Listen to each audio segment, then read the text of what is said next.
Versets 1 à 19. Sacrifice d'Isaac. C'est ici le point culminant de la vie d'Abraham. Cette vie avait été une alternative constante de grâce et de sacrifice.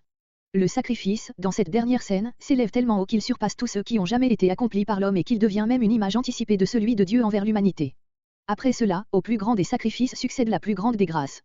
Toutes les promesses faites aux patriarches sont réunies une dernière fois dans la bénédiction que Dieu prononce sur l'acte qu'il vient d'accomplir et l'Éternel y appose même le sceau du serment. Après un tel sacrifice et une telle grâce, le reste de la vie du Père des croyants, semblable à un fleuve tranquille, s'écoule en paix vers l'éternité. Verset 1. Verset 1 à de l'ordre divin. Après ces choses. Voir Genèse 15.1. Le temps écoulé depuis qu'Isaac avait été sevré, chapitre 21, doit avoir été assez long, puisqu'Isaac était devenu un jeune homme capable de porter un fardeau, verset 6. Mis à l'épreuve. Le verbe que nous traduisons ainsi est celui qui est habituellement traduit par tenter. Tenter, c'est mettre à l'épreuve la force morale, soit afin de faire pécher, c'est ainsi que tente Satan et c'est à ce genre d'épreuve qu'est ordinairement appliqué le terme tenter, soit pour exercer cette force et l'accroître par une lutte victorieuse, c'est ainsi qu'éprouve Dieu. Il arrive pourtant aussi que Dieu tente de la première manière, et cela, par le moyen de Satan, quand il veut humilier un cœur orgueilleux et briser sa confiance en lui-même. C'est ainsi que Dieu tente David, de Samuel 24.1, par l'intermédiaire de Satan, une chronique 21.1. Ici, c'est un cas semblable à l'épreuve dispensée à Job, Dieu veut couronner la vie d'Abraham par un acte d'obéissance qui soit le fruit le plus glorieux de sa foi et qui en démontre, malgré toutes les fautes commises par lui, la pleine réalité. Et il lui dit, Abraham. C'était sans doute durant la nuit, car Abraham se lève ensuite de bon matin pour exécuter l'ordre de Dieu. Abraham connaît cette voix, c'est celle qu'il a appelée en Mésopotamie, qui lui a dit plus tard, je suis ton bouclier, c'est celle enfin qui lui a promis son Isaac, c'est la voix de son berger, la brebis la reconnaît. Sans cette connaissance certaine, l'obéissance à l'ordre qui va suivre ne serait que du fanatisme. Et il répondit, me voici, comme le serviteur prêt à accomplir la volonté de son maître. Verset 2. Prends ton fils. Abraham avait quitté sa patrie, sa famille, s'était séparé de Lot, le dernier représentant de sa parenté, avait chassé Ismaël, devenu cher à son cœur. Isaac lui restait, le dos de Dieu, le porteur des promesses, la joie de ses derniers jours.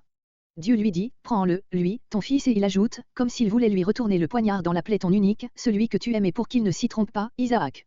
Il ne doit pas seulement se le laisser prendre par Dieu au moyen d'un accident, d'une maladie, il doit le prendre et l'immoler lui-même, Dieu a le droit de redemander ses propres dons et il le fait lorsque le don menace de prendre dans le cœur la place du donateur. Mais il ne le fait pas par un sacrifice forcé, car il faut que le sacrifice passe par le cœur et la volonté de celui qui est appelé à passer par cette épreuve, la perte simplement subie n'est point encore le sacrifice. Au pays de Morija, le pays dont la montagne appelée Morija était le point central. Ce pays ne portait probablement pas encore ce nom, qui ne peut guère lui avoir été donné qu'à la suite de l'événement raconté dans ce chapitre, comparé verset 14. Morija signifie, en effet, apparition de l'Éternel. Ce mot aura remplacé, dans la tradition qui est à la base de notre récit, l'expression même que Dieu a employée en parlant à Abraham. Ce mot ne se retrouve dans tout l'Ancien Testament que dans 2 Chroniques 3.1, où il désigne la colline sur laquelle fut bâti le temple de Jérusalem. Quelques interprètes, qui n'admettent pas l'identification de ces deux localités, pensent qu'il est ici question de Morée, près de Sichin, Genèse 12.6. Mais de Beer-Séba, où il habitait, Abraham n'aurait pas pu arriver en 3 jours, verset 4, jusqu'à cet endroit qui en est éloigné de 35 lieues, tandis qu'il pouvait fort bien arriver dans cet espace de temps jusqu'à la localité où est située Jérusalem, qui n'est distante de Beer-Séba que de 20 lieues. Offre-le en holocauste. Les sacrifices humains étaient en usage chez tous les peuples environnants, Phéniciens, Moabites, Ammonites. Il est dit de spécialement qu'ils faisaient passer leurs enfants par le feu et quand les Israélites se laissèrent aller à l'idolâtrie, ils les imitèrent aussi sur ce point. Voir 2 Rois 16.3, 2 Rois 17.17, 2 Rois 21.6, etc. Dieu ne voulait en réalité que le sacrifice intérieur. Mais pour que celui-ci fût sérieusement offert, il fallait qu'Abraham se fût montré prêt à offrir même le sacrifice extérieur. Et pour que le peuple d'Israël comprît bien que le dos de ses enfants réclamé par son Dieu était non l'immolation extérieure, mais l'offrande de la reconnaissance et de la consécration spirituelle, il fallait plus qu'une parole abstraite, il fallait une scène vivante et à jamais ineffaçable, telle que celle qui va suivre. Sur une montagne. Comme, lors de son premier appel à Abraham, Genèse 12.1, Dieu ne lui avait indiqué que la direction dans laquelle il devait marcher, se réservant de lui désigner plus tard le pays où il devrait s'arrêter, il en agit de même en ce moment. Ce sera peu avant le sacrifice qu'il lui en indiquera le lieu précis, versets 4 et 9. Ce passage suffirait à prouver combien peu la voix de l'Éternel, dont parle si souvent l'Écriture, peut être confondue avec les inspirations de l'âme religieuse. L'ordre divin était diamétralement à tous les sentiments du cœur d'Abraham. Verset 3. Versets 3 à 14. L'obéissance d'Abraham. Se leva de bon matin. Abraham se hâte et il a raison, une fois le sacrifice clairement demandé, chaque instant de retard est un commencement de défaite et ne fait qu'augmenter la difficulté de l'obéissance.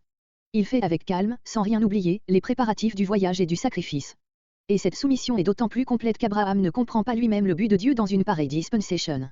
C'est là le comble de la foi, marcher en avant sans comprendre, qu'on se rappelle l'obéissance de Gethsémané. Verset 4. Le 3e jour. Dieu le fait aller bien loin et marcher bien longtemps aux côtés de celui qui a la mission d'immoler. Le vrai sacrifice ne doit pas être l'effet d'une exaltation momentanée, c'est là la différence entre le faux et le vrai dévouement. Celui-là est un feu factice qui s'éteint dès que l'épreuve se prolonge, celui-ci jette une flamme moins vive, mais plus durable. Vit le lieu de loin. Ce fut à ce moment sans doute que Dieu indiqua exactement le lieu choisi par lui. Verset 5. Nous voulons aller, puis revenir. Il n'y a rien d'étonnant à ce qu'Abraham ait voulu être seul dans la scène qui allait suivre. Mais comment peut-il dire qu'Isaac reviendra? Abraham savait par la promesse divine qu'Isaac devait être le père de sa postérité par laquelle s'accomplirait le salut du monde, et dans cette certitude de foi, il est prêt à plonger le couteau dans le sein de l'enfant, parce que la parole divine est plus certaine pour lui que le fait même de la mort. C'est cette solution que nous donne l'Épître aux Hébreux, Hébreux 11.19, Abraham estime que Dieu est puissant jusqu'à ressusciter les morts, c'est pourquoi aussi il recouvra Isaac par une sorte de résurrection. Verset 6.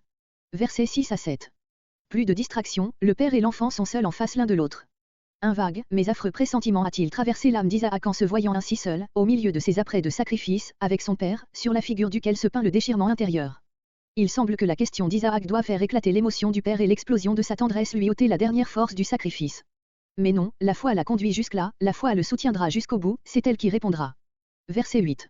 Verra à trouver, littéralement, verra pour lui. La traduction se pourvoira de n'est pas tout à fait exacte. Ils allaient tous deux ensemble.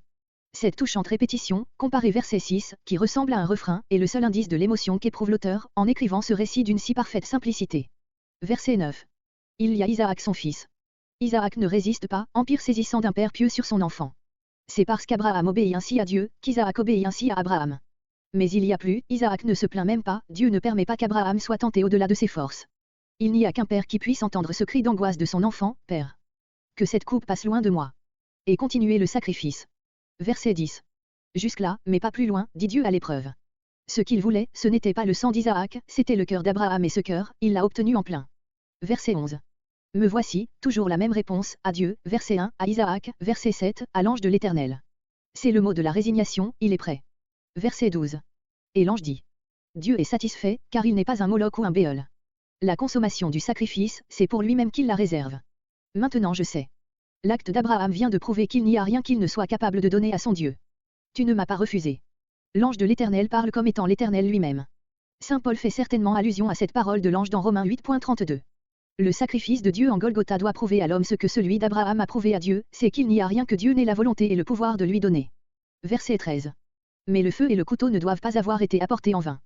Il y a dans le cœur d'Abraham un torrent de reconnaissance qui demande à s'épancher mieux qu'en parole, il lui faut un sacrifice d'action de grâce exprimant la consécration toute nouvelle qu'il fait à Dieu de lui-même, d'Isaac et de tout ce qu'il a.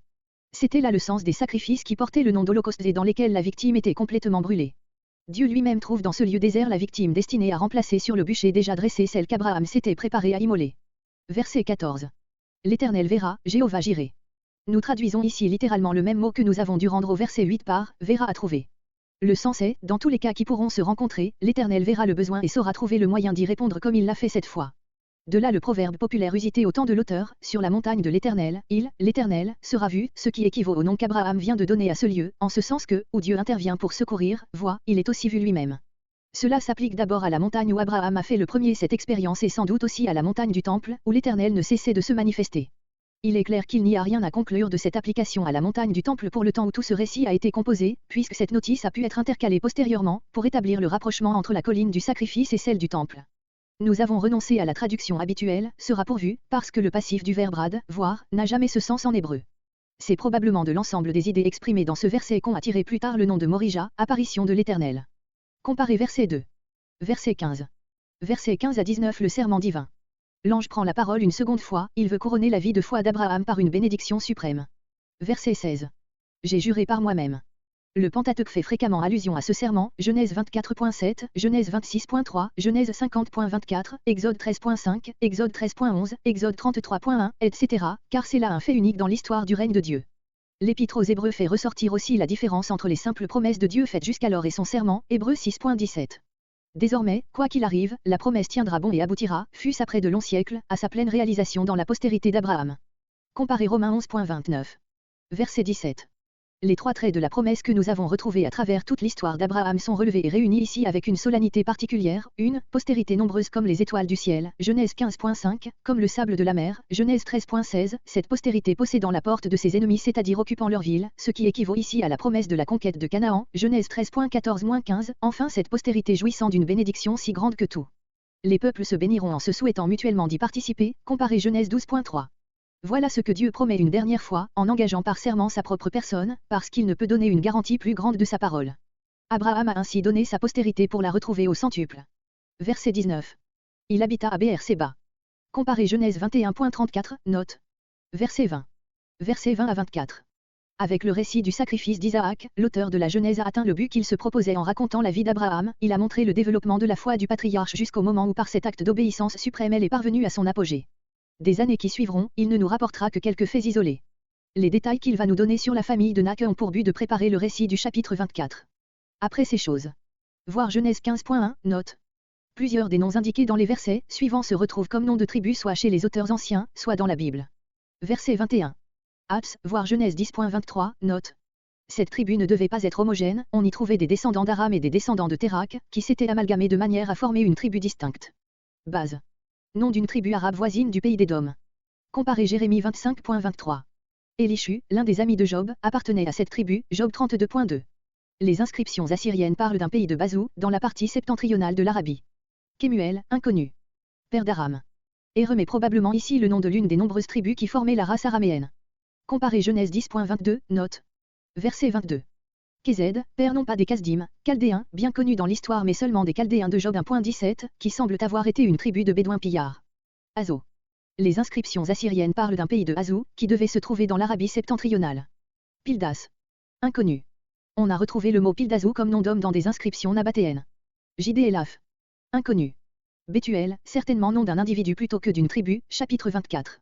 Les versets entre 23 et 24 ne rentrent pas dans le rapport fait à Abraham, verset 20, c'est une notice ajoutée par l'auteur.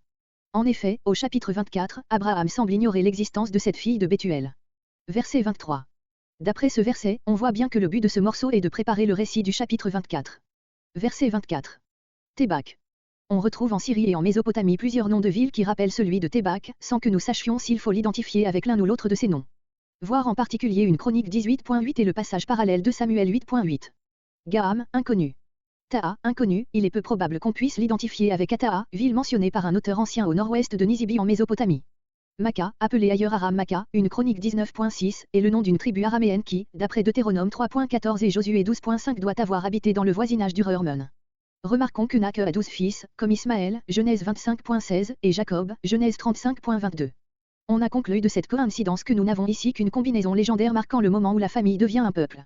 Cependant certains détails propres à l'une ou l'autre de ces trois traditions semblent indiquer que nous avons affaire à des données historiques positives. C'est ainsi que les 12 fils d'Ismaël proviennent d'une seule mère, tandis que ceux de Nak sont les enfants de 2 mères et ceux de Jacob de 4 mères différentes.